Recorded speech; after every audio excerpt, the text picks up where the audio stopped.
do you broaden the trademark application that you filed after you filed it?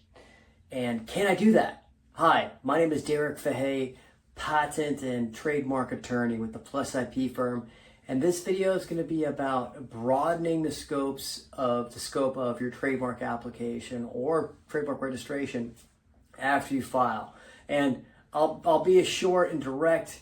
The answer is no, you can't actually broaden the scope of your trademark registration or application after you file.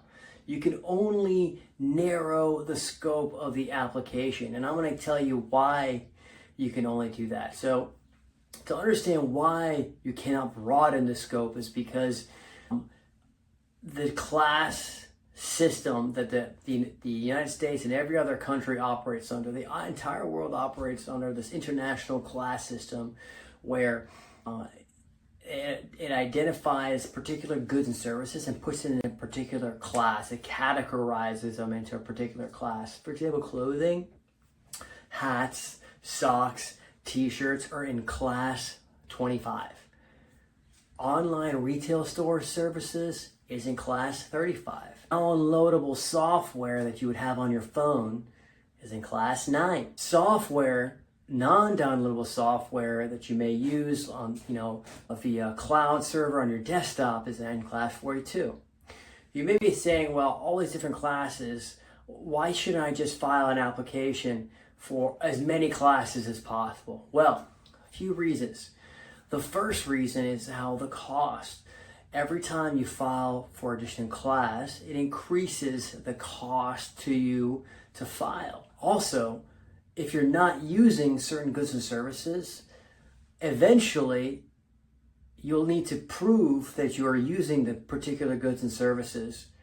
And you probably will have to delete those classes during the application process.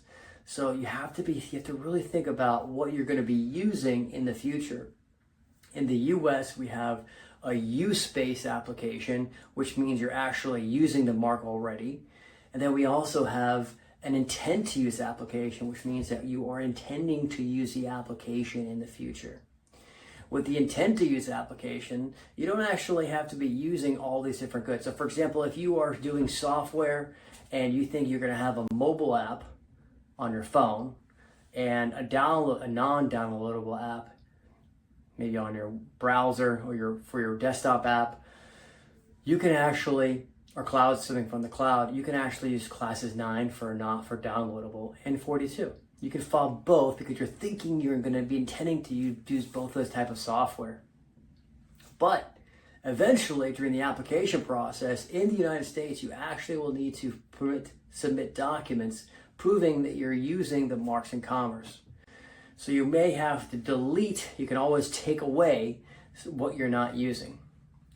Similarly, when you register your trademark with the United States Patent and Trademark Office, you can't broaden the scope. And the reason why you can't broaden the scope is because of that registered trademark is because it's not fair. If you think about it, if you own the rights to, the gray elephant for a particular type of brand, say it's t-shirts, and then you want to, now you're starting to sell gray elephant for software. It's not fair for someone who may be using the gray elephant for software, which is totally different than your clothing.